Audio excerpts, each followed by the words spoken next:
Hello, everyone. Welcome to today's webinar. My name is Khalil Doheny, and I'm the Director of Content Marketing at Digital Niche Agency. Today, we have the one and only Charles. Charles, how are you doing today? All right. All right. How are you, Cleo?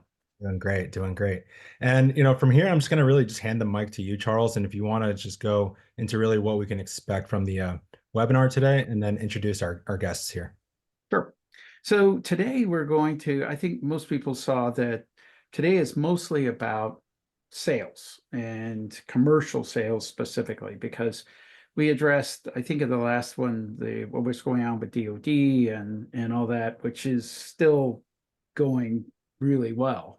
However, and today we have on this panel two of our guys that are very senior guys who run our sales that I'll introduce in a moment. But we also today wanted to introduce a firm who's here, whose representatives are here, William, and Zach, who are here from Madison Trust. And the reason is they do what they do, and they'll explain it in detail, is they do self-directed IRAs.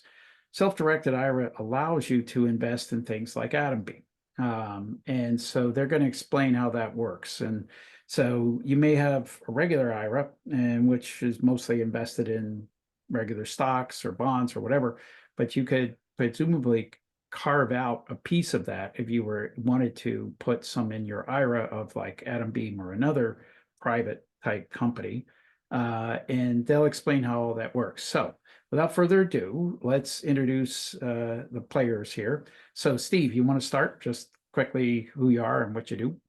Thanks, Charles. Hi, my name's Steve Collins, and I've recently joined Atombeam as the Chief Revenue Officer. Thanks. All right, Jim. Good afternoon, everybody. I'm Jim Dirtsball, and I look after the business development strategy here at Atombeam. Great. And William and Zach. Let you go first. Sure. I'm Will Osborne. I'm an account executive with Madison Trust. Been doing this for 3 years now. Yeah, and I'm Zachary Silver. I work here as an investment support specialist and the direct point of contact here for Charles and Atombeam. Right. All right. Thanks, guys. So appreciate that.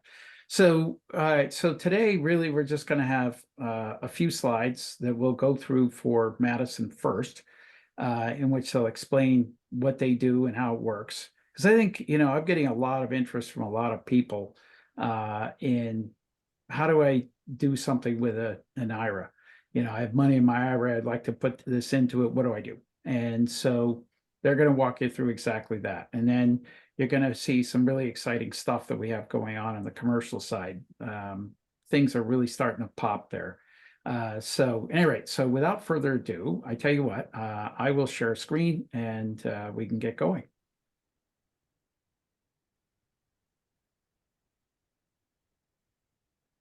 Perfect. Yeah, so we're going to be going through a quick slide deck here, and then if anybody has questions, obviously we can address them real quick afterwards. But yeah, so first slide here, the introduction to the world of self-directed IRAs. Really, what is a self-directed IRA and how is it different from I would say, conventional IRA at a company like Charles Schwab or Fidelity, for example? Pretty much Charles Schwab, Fidelity, Vanguard, those big name companies, their IRAs only allow investments into publicly traded assets, such as Wall Street products like stocks and bonds, mutual funds, and things along those lines. And obviously, a lot of people, really most people, utilize those investments for their real estate or retirement funds. But what a lot of people are starting to do now is diversify a little bit out of that, not really taking their whole portion of their money out of there, but maybe a small portion that they're looking to diversify out into some private investments. And if they want to do that, they need to utilize a custodian like ourselves, that we do self-directed IRAs and we allow alternative investments into different alternative assets like real estate, private placements, private REITs, promissory notes, precious metals. We've had Arabian racehorses before, yeah, and the different types of things. People get really creative. There's only a few things you can't really invest into, like life insurance or non-federally legal companies like a marijuana company, for example. These are federal funds technically, so that's the reason.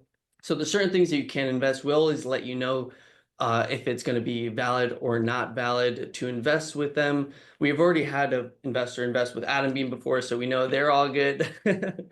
But yeah, so that's really the main difference between those two types of IRA accounts.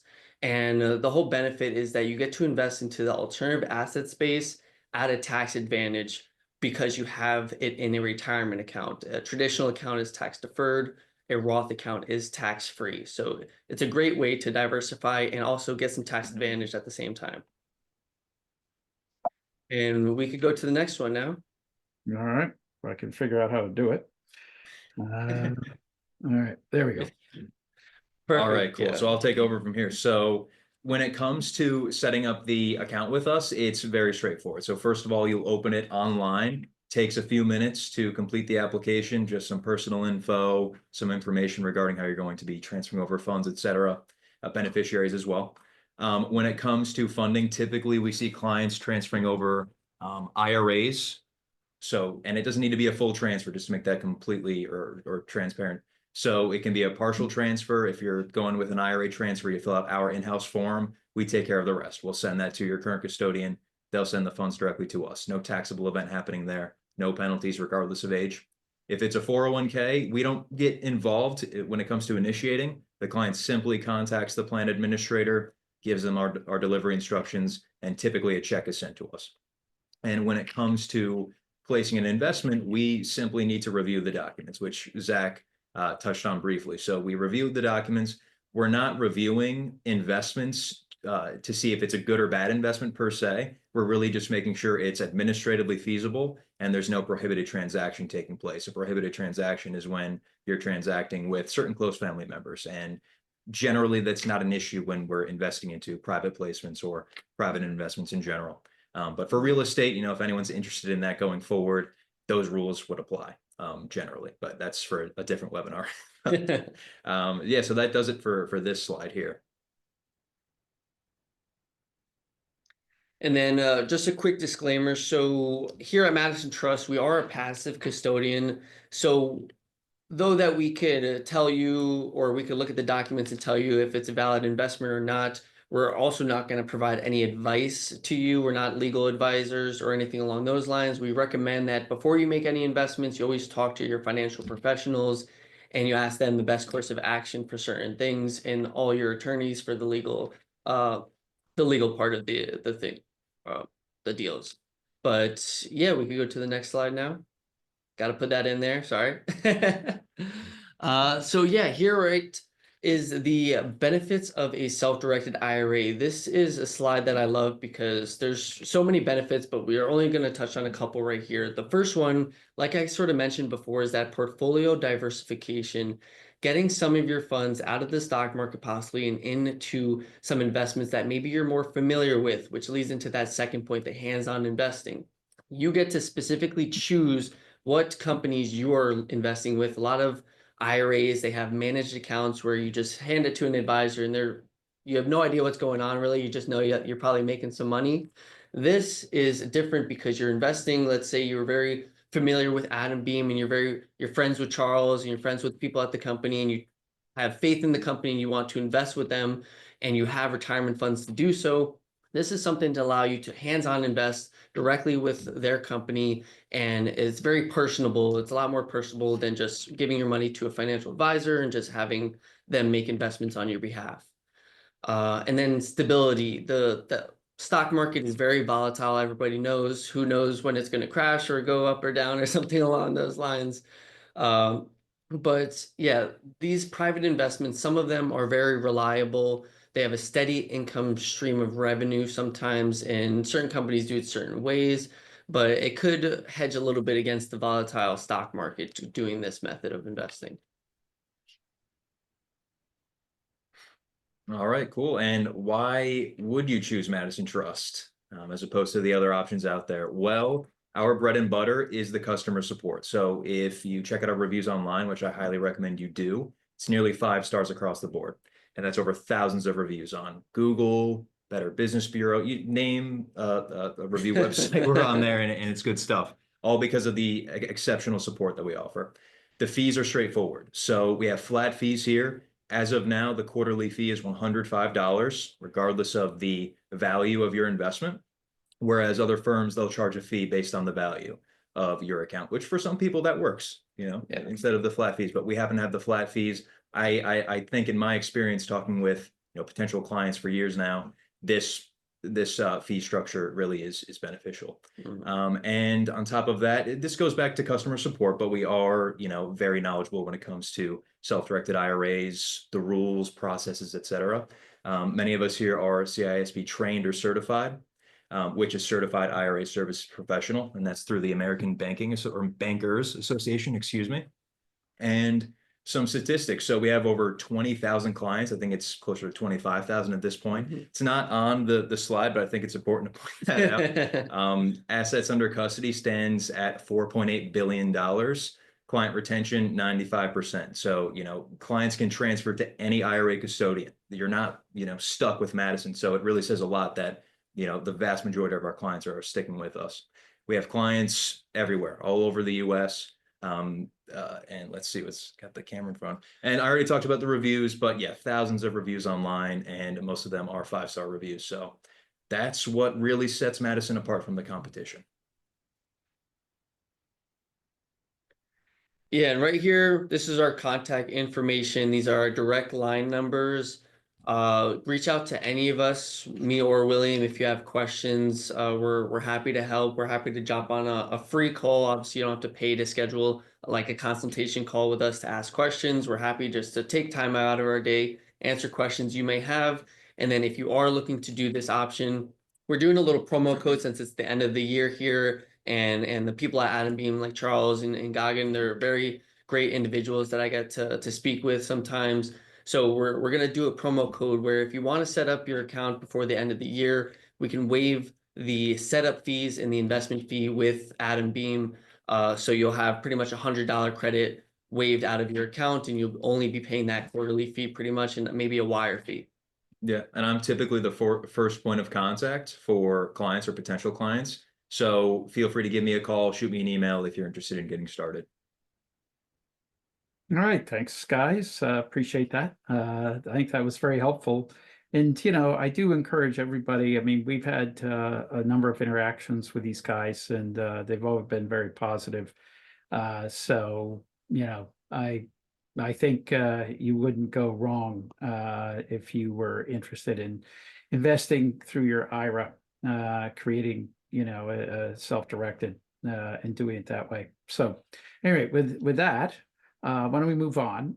Steve and Jim, why don't you guys provide a little more background on, yourselves? Just give us a little bit more than where you are in terms of what you do right now for us.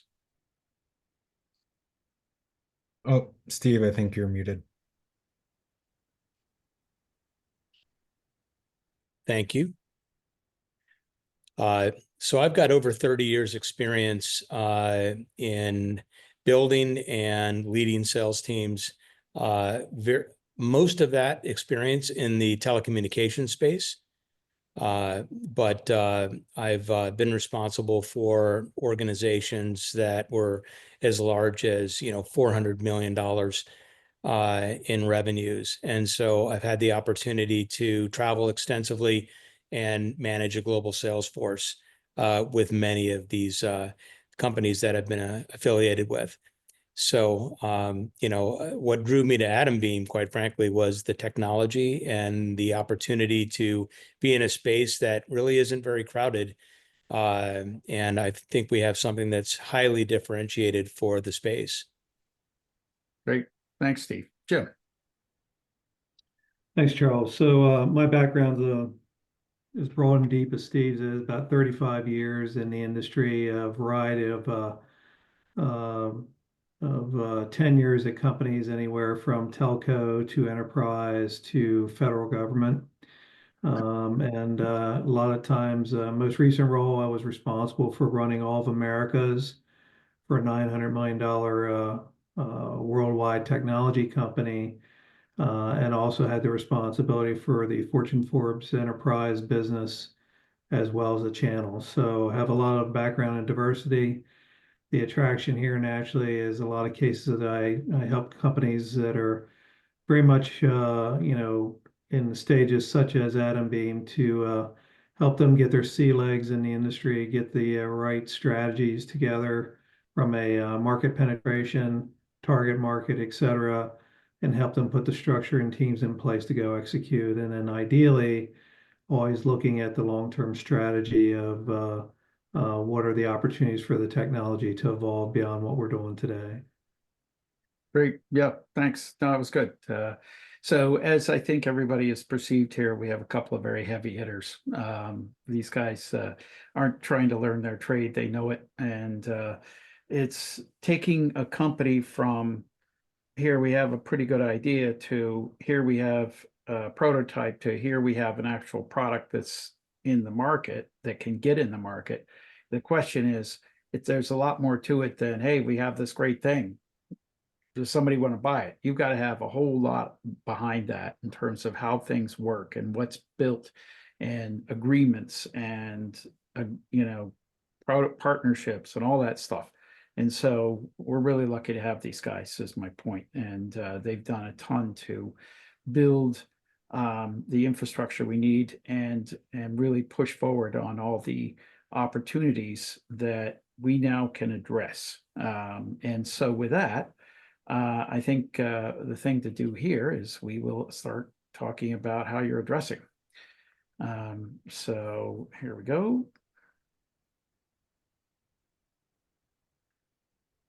All right. Steve, you want to start? Sure, will do. So let's go to the next slide, if you don't mind. So what we want to take you through to start with is our focus, what our strategy is, and really how we're approaching, building the organization. And then we'll take you through some of the examples of how we're building our sales ecosystem, and then take you into some of the specific opportunities that we have in flight today. So right now, the focus that Jim and I have is on NORPAC SaaS. And I think many of you are pretty familiar with what NORPAC offers. But again, its primary tenets are, reducing file sizes by up to 75%, which effectively increases your bandwidth fourfold. Okay.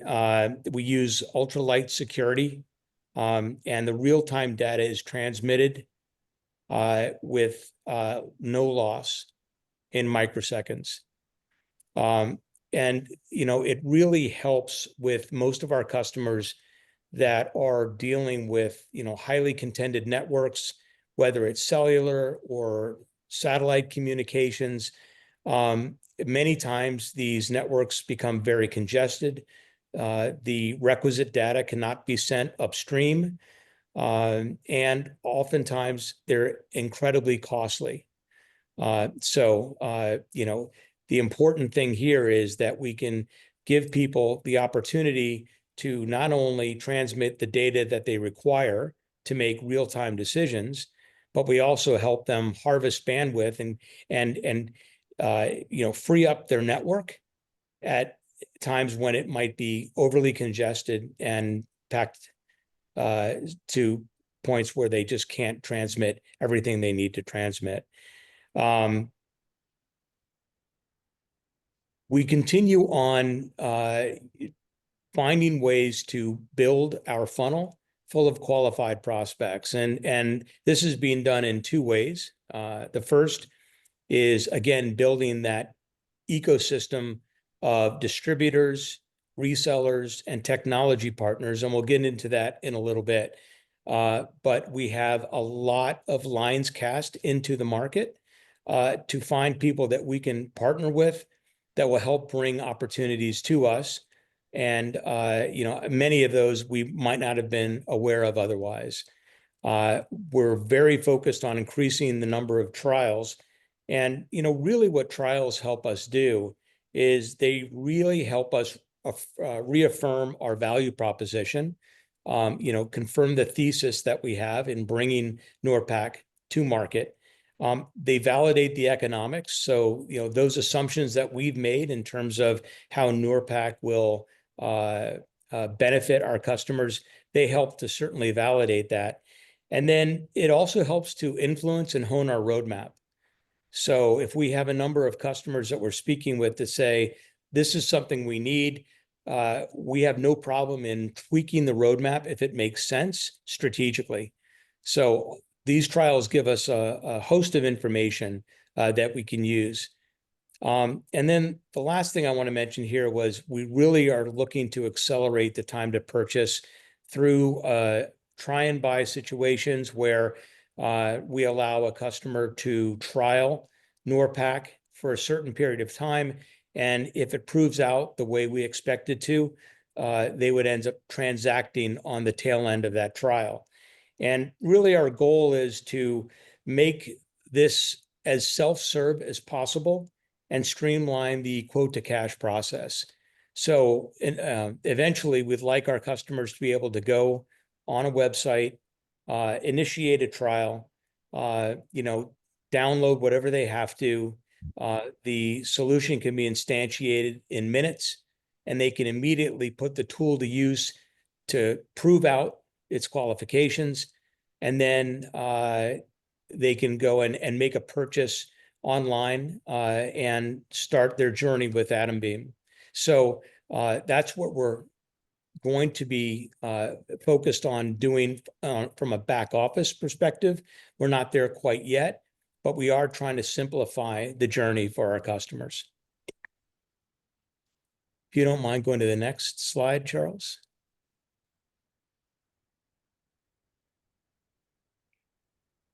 So we talked about growing the ecosystem of sales and technology partners.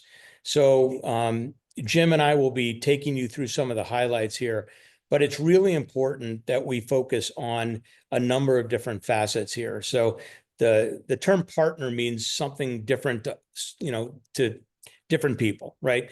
So, we certainly are expanding our ecosystem of distributors and resellers. And they, again, extend our reach into corners of the world that, we aren't prepared to go into with a direct sales force yet, or they'll open up a vertical that maybe we haven't thought of. But the resellers really are an extended sales force and really that force multiplier that we need, especially in these early days. We also have a number of technology partners where we have complementary solutions where, if we go in with them, we have an even stronger value proposition to the end customer. So we'll talk about some of those as we go through the deck. We have been scheduling a number of different webinars and doing a lot of direct outreach. As Jim referenced, he is really leading our business development efforts on the commercial side. And so he's been doing a ton of outreach along with our Vice President of Marketing. And we'll talk about one of those upcoming webinars in a second.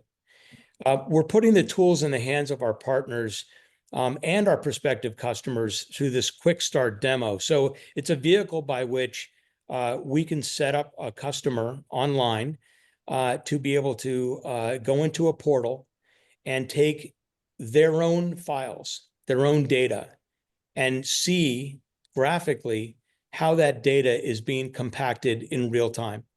And so it's a proof point that they can do themselves.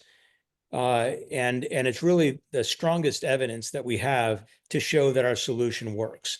So, we've done this a number of times over the past month, and we have a lot of customers who, or I should say prospective customers, who have signed up to start demoing the product themselves on their own data.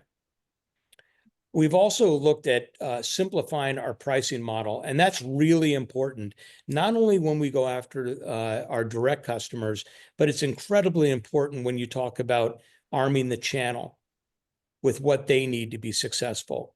So our pricing, at least in my estimation, could not be more simple. It's based on two things: the number of devices that are going to be transmitting data and the amount of data that is going to be processed from those devices. That's it. And obviously, the more traffic, the more number of devices, the less the price is. But it's really very much in tune with the way the SaaS world works today.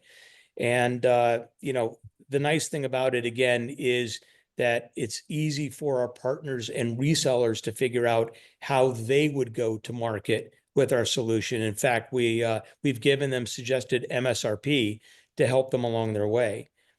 We've also set up a configurator online where customers or channel partners can go input their data with respect to, how many devices do they have, how much data is being pushed through, and they can come up with a quick estimate of how much money they feel they'll save by employing NORPAC into their network.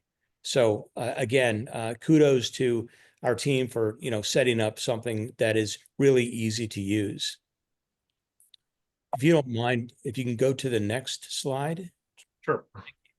Yeah, and I So, would urge you to, sorry, I Oh. just make sure we have enough time for Q&A. So, just go quick as you reasonably can. If you okay, yeah. Thank you, Jim. Charles, sorry. Sure. Charles. Yep, all right. So I'll keep we it straight. talked about we have a strong alignment with Ericsson. And most notably, we've put out a few different press releases along these lines, and we now have a joint solutions brief that we both can use in going to market. And probably most importantly here, we have a joint webinar planned for the 11th of December, which you're all invited to if you want to learn a little bit more about how we're going to market together, along with a company called Inductive Automation. Yeah, and one thing to mention here too, I'm sorry to interrupt.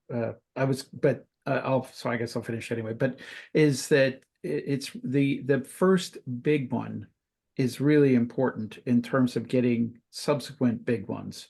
If you can, if you go to the Ericsson site, you can download this, this data sheet that talks about Atombeam and Ericsson, and it's right there on their site. In other words, it's not something that is kind of a theoretical or yeah, we'll talk about it or whatever. This is the real deal. And so you can go to their site and you can download it. You can also, if you want to, attend this webinar. So this is we're not kidding around here. And when we take this Ericsson, relationship and we take this piece of paper or electronically piece of paper and hand it to Viasat, hand it to this guy, that guy. Jim, if you want to comment or Steve on what I'm saying, you have a lot more experience in this sort of thing. Well, one of the things I did want to mention, Charles, is that, this doesn't often happen with a very large company like Ericsson, right? I mean, they were so impressed by the technology and the ramifications that it will have across, the industry, that they were willing to sign a technology agreement with us without any revenue. So, I mean, I think, we should see, in both short-term and long-term benefits from this partnership. Jim, I don't know if you have anything else to add here. No, I think you hit it on the head. I think the other thing that they're looking at is the space which the wireless division, exists today is highly competitive, right? A lot of notable competitors in that space. So to Steve's point, they were quite excited with our technology. Number one, because it complements our portfolio and it value adds. But they feel it also gives them a competitive advantages when you look across the horizon with all their current and contemporary investors or competitors, I should say. So that's another value to the proposition. And overall, to Steve's point, the reduction in bandwidth just gives them another tool to put in their tool bag to go leverage with a customer and have a true ROI to play with, which is also very advantageous. Yeah, I mean, think about you're the sales guy for Ericsson who's peddling IoT gateways, And the one you have sends 4 times more data than your competitor, the guy who just walked out of the room. I mean, how do you compete with that if you're the other guy? Yeah. Yeah, it gives them that first mover advantage for sure. Right. If you don't mind, Charles, if you go to the next slide. Yep. So we're pretty excited. We talked about how, our partners can give us an extended reach into, target-rich geographies. So we're in the process of working with a company called Al Hamrani Universal. They're the largest financial technology company in Saudi Arabia. And they have an extensive network of ATM machines that are used for a lot more than just regular banking. They're used for legal documents, a number of different transactions over in Saudi Arabia. Well, as such, they're tied into a myriad of different vertical markets. So we are partnering up with them. They're so serious about the relationship that they've actually hired dedicated personnel to focus only on this relationship. And we're working as we speak on a go-to-market strategy for the region that'll touch a number of different vertical industries. If you can go to the next one, Charles, please. Jim, you were very instrumental in putting this together. So maybe if you don't mind weighing in on this with Inductive. Sure. So Steve alluded to this prior. There's a multitude of channels and a multitude of vertical markets that our product is applicable to. Inductive is a very prominent figure in the OT space, operational technology. And a lot of times you see these guys working in verticals like gas and oil, manufacturing, automotive, product development, etc. So their software sits at the top of the food chain and optimizes, all the SCADA, IoT, and IIoT devices that are in the ecosystem. They're about a $200 million company, and they have a lot of the Fortune Forbes 500 or 1,000 companies, I should say, under their belt. So this is an opportunity where they have an ecosystem of about 100 system integrators that use their OT platform, and then they in turn take that and build out end-to-end solutions, IoT solutions or SCADA solutions for customers, right? So this was a good and a natural penetration point. To Steve's comment earlier, we have to work smart. We don't have an endless supply of employees to put feet on the street. And this is another channel where we're driving through the system integration ecosystem of Inductive to get to end users and vertical market specialists, not just gas and oil, not just manufacturing, but others, like I mentioned. We get integrated or built in and designed in early on to an end-to-end solution, which is very critical.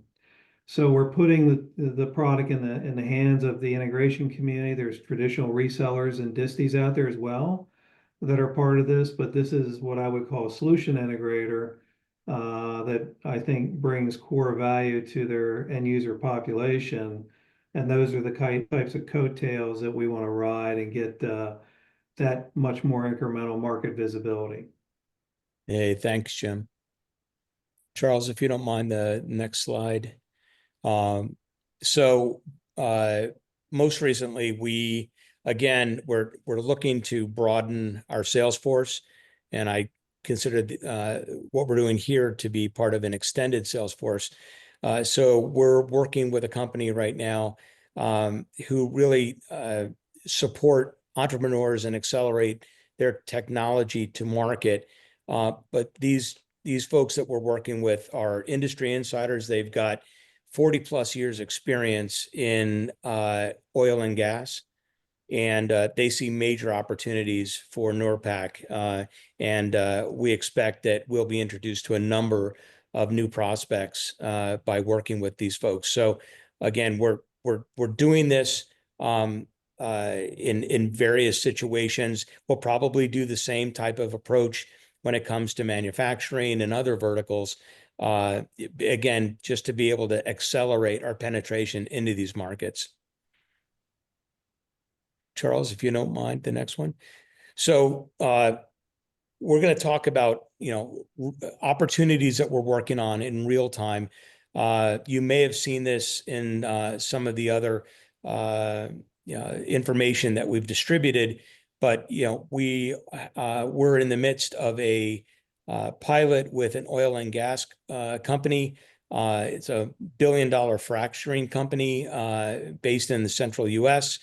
And the challenge is that they had a lot of data being sent, which their satellite network could not support today, the way that they had it architected.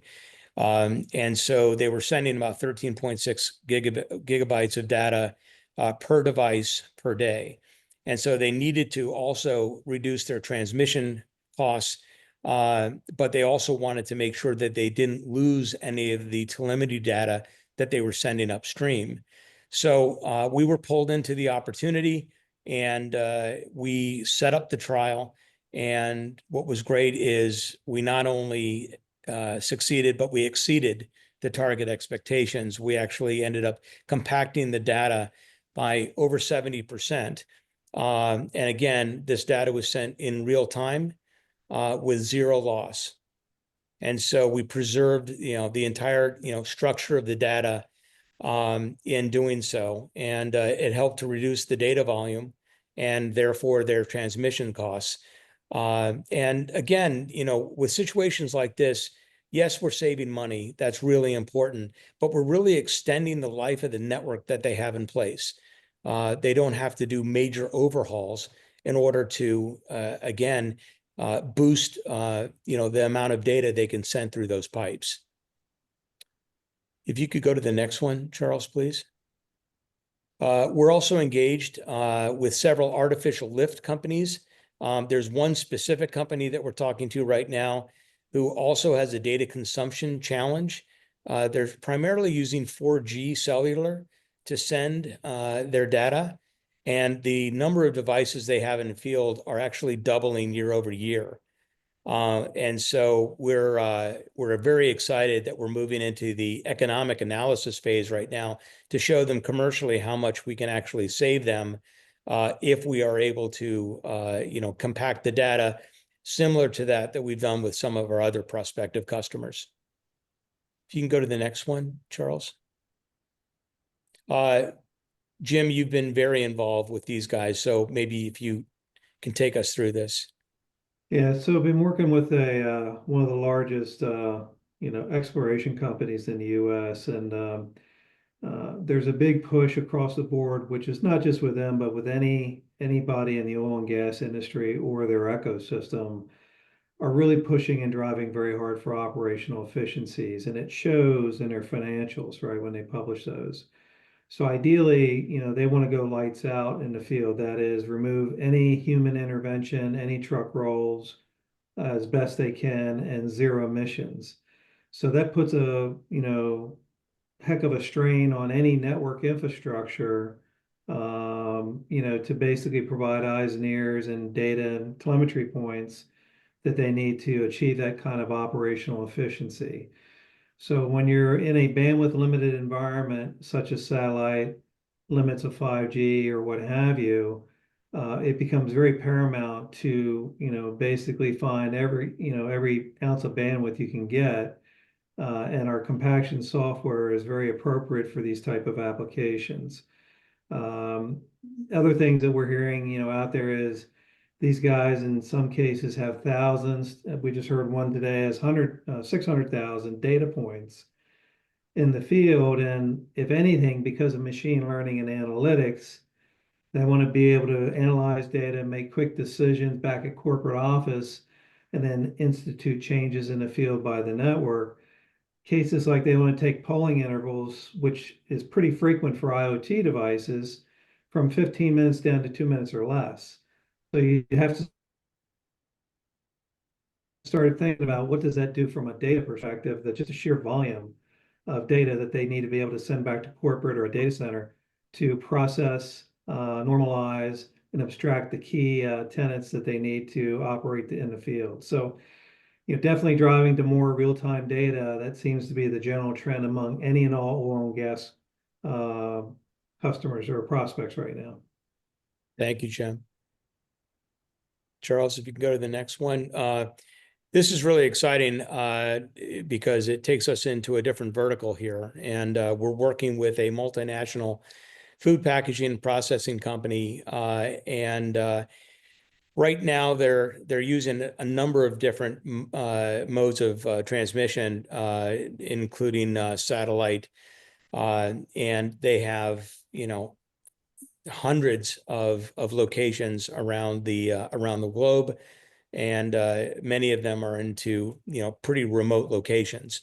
So we heard within the last week that they're very interested in going into trial with NORPAC in short order. So we have an important meeting with them next week, and then we have a kickoff with them in Europe in mid-December.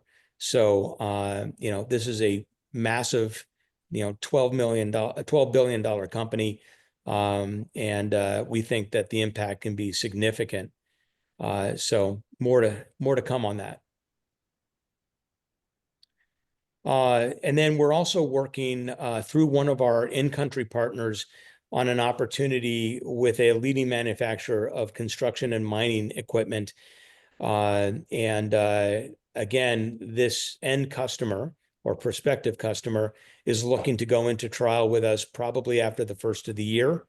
So we're working with our in-country partner on setting up the logistics for that trial. So, really in summary, our partnerships with our technology partners, are looking very promising. And I can't tell you how excited I am about this webinar we have coming up. And I think as of this morning, we had heard that there are already 140 people who have signed up for the webinar, and we still have close to 3 weeks to go before that takes place. So that's fantastic. Our Japanese and Saudi partners, just to name a few, are extending our reach into geographies that we're just not staffed to do directly on our own today. We have a clear and near-term focus on oil and gas, as well as manufacturing, but we will be taking NORPAC into other verticals. But we want to show proof points in these two verticals, and build up groundswell, and then we'll introduce other verticals as we can. And then we have a lot of different prospects, but really the ultimate goal here is to drive these prospects to trials and then ultimately to purchase. And I think we have a process set up to facilitate those activities. So with that, we'll be happy to take any questions that you might have. Now, if I could add in here to emphasize the point you were making, which is like with respect to some industries, especially oil and gas, but others, if you have the blessing of people that are respected and known and all that in that industry, in oil and gas in particular, now you're good. But if you are going to oil and gas and you have a manufacturing proof, it's less impactful than it's coming from this guy that they all know in oil and gas. And it isn't just oil and gas, but oil and gas is in particular more sort of a closed community. Yeah, and I think that's a really important point, Charles, to make. That's why we've taken this very focused approach, kind of a stepwise approach, because once you build up credibility in a specific vertical with proof points, it gives you a license to hunt. And that's why we're affiliating ourselves with the right types of companies, the right types of people to help extend our reach into that particular vertical. This is not to say that NORPAC isn't applicable in a number of different situations, but we want to build up some momentum in a couple to start with. Good. No, it's good. All right. So with that, we will kick off the Q&A. And Khalil, if you would please. Yeah, let's see what we have here. Um, okay. With the self-directed IRA, and in the case of Atombeam as example, would the IRA still purchase the shares through Start Engine, or would it be a direct purchase with Atombeam? And where would the shares sit as far as a transfer agent if purchased directly? You want to take this one? Yeah, sure. So when it comes to placing investments through the IRA, we're just reviewing the documents, and a subscription agreement is typically completed, or a stock purchase agreement is completed that shows the specific IRA as the shareholder or investor. We send the funds where the client tells us, so in this case to Atombeam. And on our end, we have the documents, we have the subscription agreement that shows the investment has been made. That's about as far as we go. And Yeah, I mean, I did get introduced to Start Engine platform by Charles, so we do have a contact over there. So if you are looking to purchase the shares through Start Engine, I believe we can work with them to assist you in doing that through our company into Start Engine and then into Atombeam. So I believe this is definitely possible, yes. Thank you. And then congratulations on your great news today with Ericsson. Would the panel like to elaborate more on the partnership and how Ericsson plans to expand that into their multiple business lines? Yeah, so we have, I mean, this is kind of at a stage of, kind of crawl before you walk, right? But they do see in NORPAC's applicability in certain programs that they already have. And I can't mention them right now, but we just had a call yesterday where certain teams are saying, hey, we'd like to see Atombeam's NORPAC incorporated with our service offering in these particular programs, which is really exciting. So, right now, again, as Jim pointed out, as Charles pointed out, it really is a key differentiator for them. So that, because a lot of people say, oh, routers are routers are router. Well, not necessarily, right? I mean, Ericsson's world-class in its router portfolio, but we feel, partnering with Atombeam will give us them that first mover advantage versus their competitors. And I believe that, if we put some proof points on the board, we'll see them incorporate Atombeam into some of their solution sets. Anything else you'd want to add, Jim or Charles, to that? Yeah, I think the only other thing I would add, Steve, is, definitely off to the races as we've outlined with Ericsson, but they've already talked to us about tighter integration. And that's from a technology side, shimming our product up underneath some of their management and controller softwares, which is always an advantage. Customers want to see integration, tighter integration, if you will, make it seamless as possible, one pane of glass. And ideally, we've already started those dialogues as well. So I think it's going to definitely take us into a multitude of directions. I think the key is we got to be very prescriptive on how we do it. All right. And make sure, to Steve's point, first things first, we walk before we run. But it's nice to have that kind of discussion taking place this early, in the foundation of rolling out our NERPAC SaaS product offering. And I want to mention one quick thing in terms of how we attracted Steve and Jim, which is that, and they can comment themselves, is that most of the time you're out there trying to sell against other people who also have gateways or also have something that is kind of like what you've got, and you have some certain advantages and the competitor has advantages. So if you want to comment on how you see selling NERPAC, and as opposed to what is normal. It's a paradigm shift. Oh, sorry, go ahead, Jim. Yeah, sorry, Steve. So Charles, you're absolutely right. The challenge that the world has, and especially the networking space, but anything, is you're only as good as the chip technology, right? At the end of the day, and it's a game of leapfrog. So this week, my competitor may have the newest and latest, greatest chip. They have a window of opportunity to execute, which is usually very small, before I develop on the next gen chip beyond that, et cetera. The beauty about, NERPAC is it gives immediate results. And to Steve's point earlier, we spent a lot of time really refining the capability of what it would take to download, decode, and instantiate. And that's critical because customers want to be able to stand this up quickly and not go through an arduous process and get ticked off and walked away from it. So number one, the ease of use is critical. The second thing is you see immediate results. Within about 3 minutes of being operationalized, you see your actual return on investment, by the compaction software and reduction in bandwidth consumption, which open up the door for other applications. So anytime you can go in and say, hey, Mr. Customer, you can defer a technology refreshment cycle potentially, right, for a long period of time.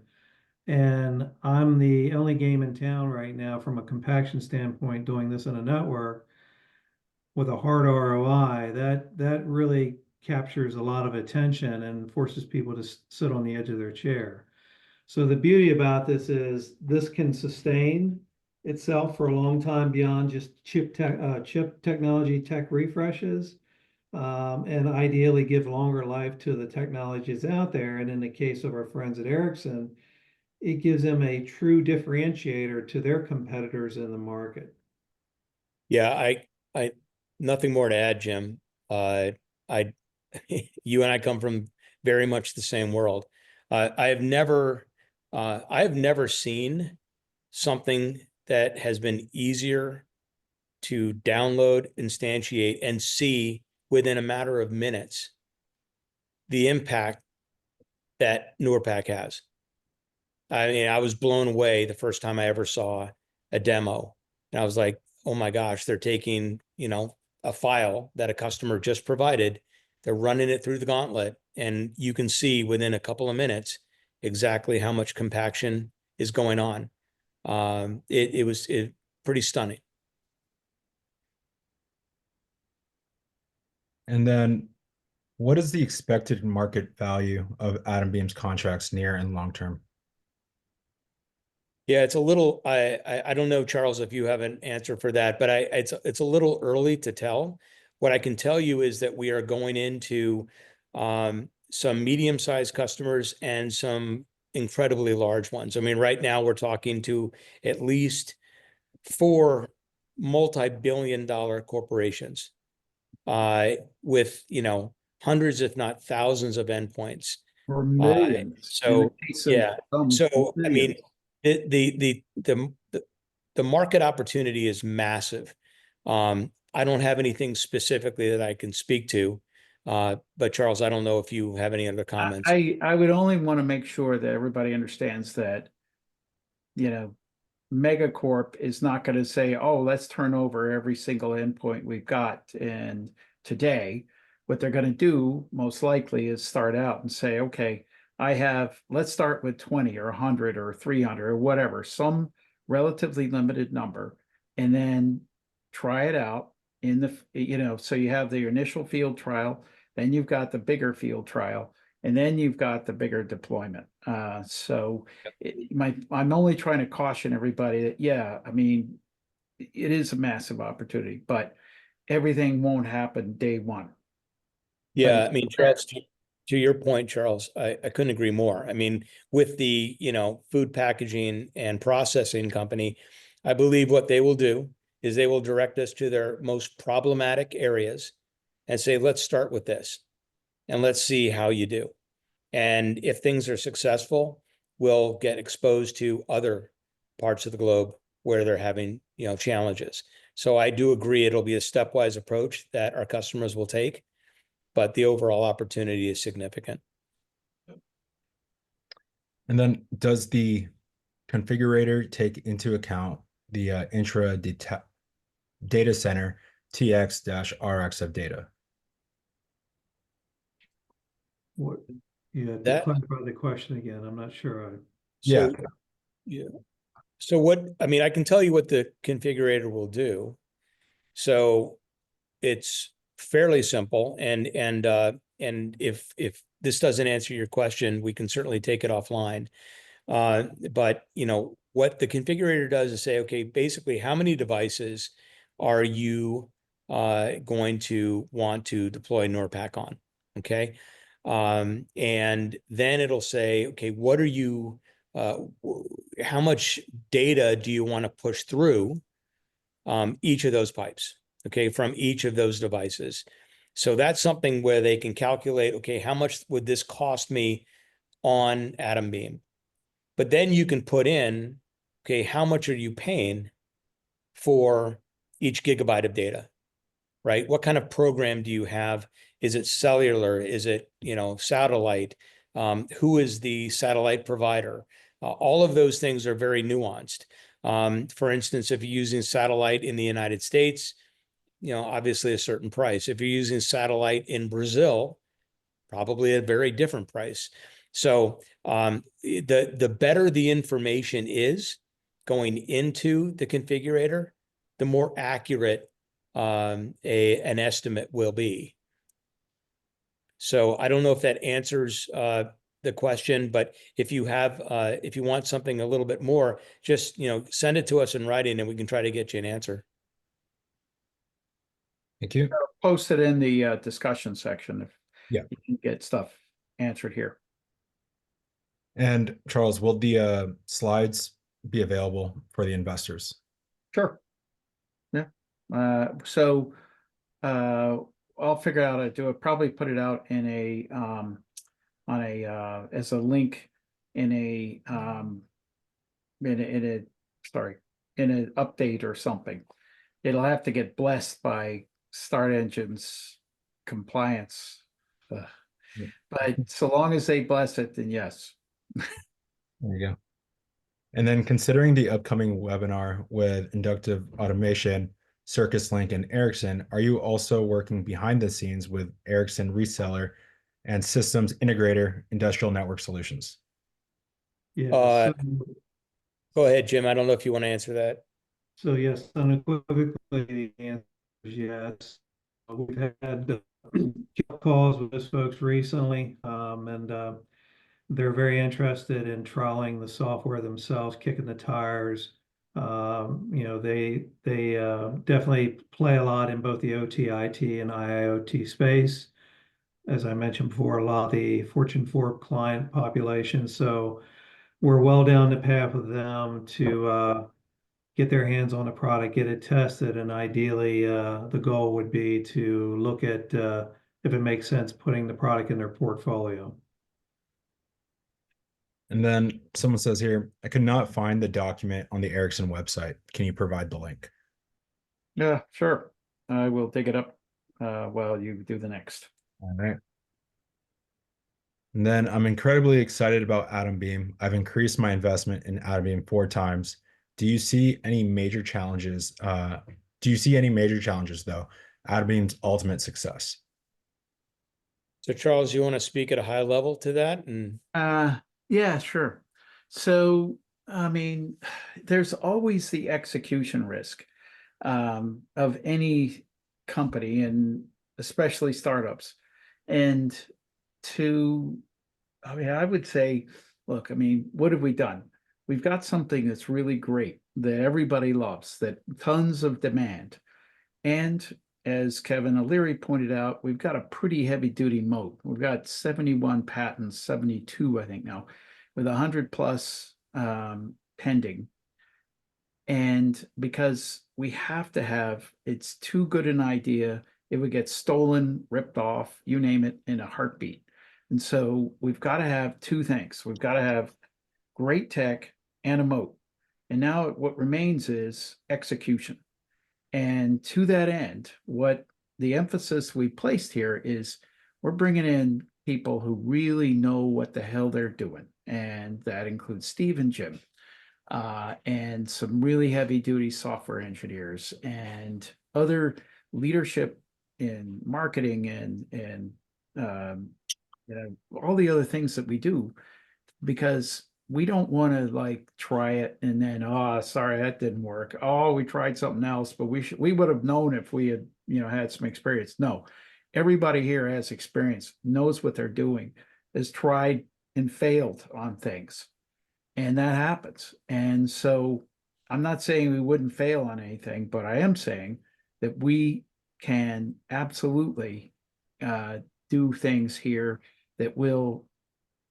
that we are focused on the execution. That is the risk, and that is the most important thing going forward that we need to do. So, are there risks? Yes, of course. But they're more around execution than it is, does this software work? Does it have a great value prop? And is there a good moat? And I will tell you one of the things, I mean, you bring up a really good point, Charles, and that is, yeah, I mean, everything I've done in the past definitely hasn't been a success. I've learned by doing things incorrectly, and they're valuable lessons. One of the things we are doing is we are putting together a plan and we're executing on that plan. Okay, so not every shiny new object is taking us in a different direction. We're staying very focused in areas where we believe we can have a high degree of success.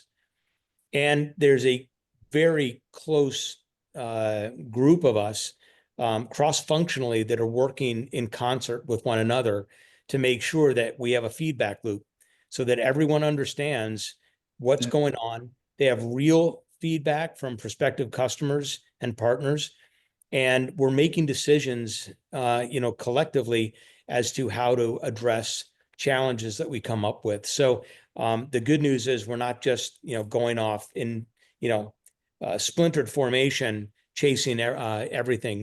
We're really trying to work the plan that we put in place to ensure that we have a high degree of success. And then we are drowning in data globally. Wouldn't particularly every company out there want Atombeam's technology? Yeah, Well, and for different reasons, right? For different Yeah. reasons, right? Right. We have some customers where cost savings, is paramount, right? I mean, I alluded to the fact that there are some geographies where satellite transmission is exorbitant, cost prohibitive. And so maybe you're only sending part of your data because to send all of the data, even if you could do it, is you can't afford it, right?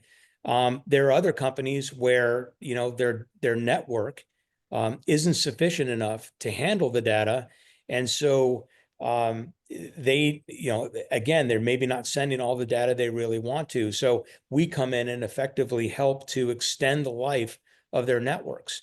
I mean, I came from a networking world, as did Jim, and it is so incredibly expensive to overhaul a network, not to mention the back office and a lot of other related things. So, in many instances, there's things that are, soft benefits maybe to employing Atombeam. So yes, I think every customer is somewhat bespoke. Some of them are very, very similar, but everyone is looking at Atombeam for a different reason.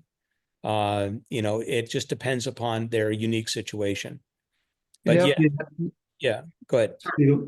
Let me add to that real quick. So I think another way to look at this too is I think we would be applicable to about every market segment, especially in the world of IoT. And early on, it was mentioned, compared to compression, has been around forever. Compaction is the value it brings in an IoT space, and IoT is the largest traffic profile growth, today and in the future. So we handle those small datagrams very efficiently, which is the way of the world, right? Everybody wants to put more IoT sensors and devices out there, build more data lakes, do more machine learning, do more analytics on it. You can't go down the compression route with IoT. It will work, but you're consuming more bandwidth by putting multiple headers and trailers on the datagrams, whereas we have a novel approach with code words and code books that don't require that. So from an efficiency standpoint, that's paramount, right? And that gives us, I think, market opportunities everywhere we would look in any market segment.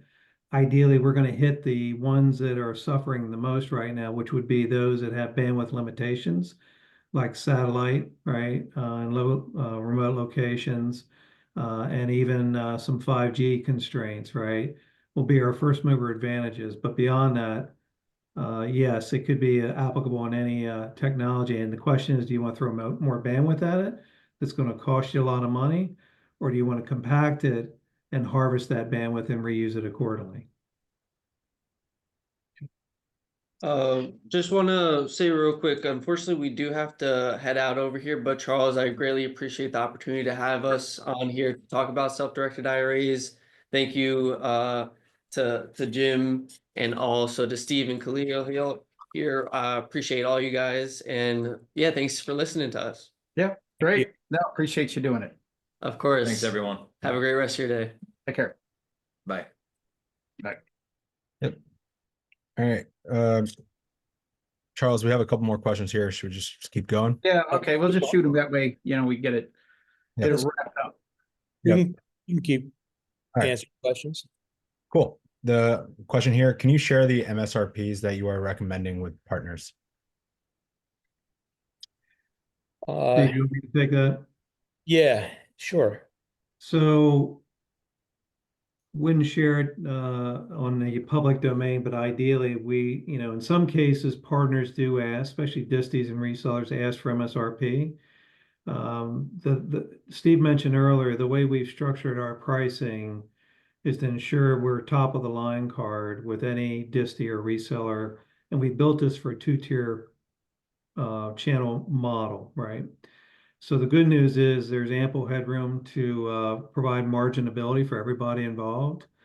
We're not going to publish the MSRP unless we're under NDA, and which we would require with any reseller or channel partner. We execute a program agreement. NDA is part of that. That's where we'll disclose the NDA or the MSRP, but not in the general public world, no. Okay. And then, Charles, did we figure out the Ericsson documents? Yeah, I sent you the link and you Link's on reposted there. it, so anybody should be able to have it now. Yep. Because Pam here wrote, if you click on the Ericsson logo on the Atombeam website, it will bring you to the two documents, which are the joint technology brief and the joint solution brief. And it's under the Atombeam partner section. Right. And plus, if you just Google Atombeam, Ericsson, and the division is Cradle Point. And if you do that, then I guarantee it'll pop up. Yep. And then are Steve and Jim officially full-time Atombeam employees? Yep. So yes, I am a full-time Atombeam employee. And Jim is about half-time with us. Is that about right, Jim? I characterize it right? Correct. Yeah. Yep. And then can you elaborate on the issues holding back the first commercial contract? Is there any specific contract they're referring to, or just in general? Just in general. Yeah, so I mean, this is, we are going to market with, a new product, obviously. And there are, we're engaged in various trials. And there are certain things that we need to work through, certain nuances in every deal. So with respect to our first, oil and gas trial, there are some things that we're working behind the scenes right now with our partners that we just need to spend a little bit more time ferreting through before we can come up with a sale. So these are things that are kind of out of our control right now that we need to have worked out. But we do expect, I mean, as we build up the bucket of trials, we expect our ability to execute and turn those into, bookings much more quickly than, say, the first one. This is really a process. It takes a little bit of time. So even though technically speaking, we can show the benefits of NORPAC, it takes us a little while to work on the business end of things. But we do feel like, in the next quarter, we should have a number of successes that we'll be able to point to. Yeah. And then just two more questions here. Kevin O'Leary said many companies are beginning to experience serious pain points in trying to build data centers and said Atombeam could reduce that pain. Have you reached out to some of those folks? Yeah, or they're reaching out to us. And one very prominent case that unfortunately can't talk about is a very prominent case, the CEO of a very prominent case. However, what I can tell you is this, is that it is staged, the things that we can do for companies that do things for data centers and the data centers themselves. So first of all, data moves around in data centers constantly, and between data centers, data replication. There's an enormous amount IO data flowing in, data move over here, it gets copied there, and all that stuff. We can do a lot right there with what we have today. Second thing is, when we get down to the reals, the big time impactful stuff, talking about putting it into chips, talking about moving data in between parts of chips, between different chips on a board, all over the place. There's lots and lots of opportunity because of a few things. One, NERPAC is super fast, and what it's doing is just a lookup, and in computer terms, that's super fast. Two, the data is what they call homomorphic, which means that you can use the data, see it, and operate on it pretty much the same as the original data. And that's a huge deal. Third thing, it's also under NERPAC Plus will be encrypted. It's already really pretty secure, but it'll be encrypted too. And all those things add up to say, okay, here's exposure, here's extra speed. And when you're talking about being able to reduce the amount of data you're moving around, even down to the chip level, you're talking about adding efficiency.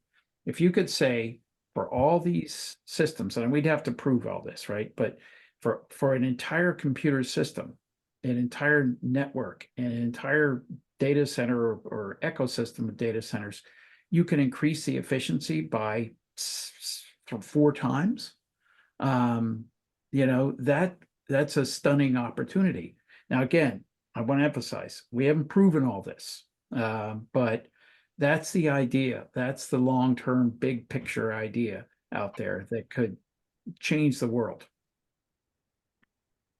And the last question I see here is there a reason that NearPack does not have the same benefits with video? Would that same limitation apply to virtual reality? So with video, what you're talking about is throwing out, before you do any compressing, you throw out 95, 98% of it before you do anything else. So because video is super high, it's called entropy. So it's very random. And that is not something that NERPAC is good at. NERPAC is good at low randomness, low entropy, things like, I'm a temperature sensor. My battery's good. It's 73 degrees and whatever, stuff like that, over and over and over and over. And that, boom, we can cut that down dramatically. But if you're talking about video, it's like all sorts of randomness, and it's huge. And so you usually wouldn't use any kind of lossless reduction, data reduction for that kind of thing. You'd only apply a video codec, which again throws out most of the data. Now, with respect to VR, there are probably aspects of it. And again, as these guys are emphasizing, we're very focused. We're focused on certain things, and shiny objects have to be delayed. But are there applications here for VR? I would bet there were, but I can't prove it yet. But I will tell you that there are so many things out there that this can add dramatic levels of efficiency to. VR could very well be one of them, but got to prove it. Is that it? Yep, that is it. Charles, Great. is there anything else you want to add before we sign off here? Yeah, I'd just like to say thanks to everybody for coming and listening. And I think as you perceive here, we're past the stage of we're just kind of talking about it. Now we're doing it. And it's thanks to these guys and the people behind them, the product people, the engineers and the marketing people and all that are making this real. And so I want to thank you guys, Steve and Jim, for coming on and spending time here. But I think it makes it really clear to people, this is about execution, and these are the guys that are executing. Well, thank you, everyone. Thank you, everyone who attended the webinar.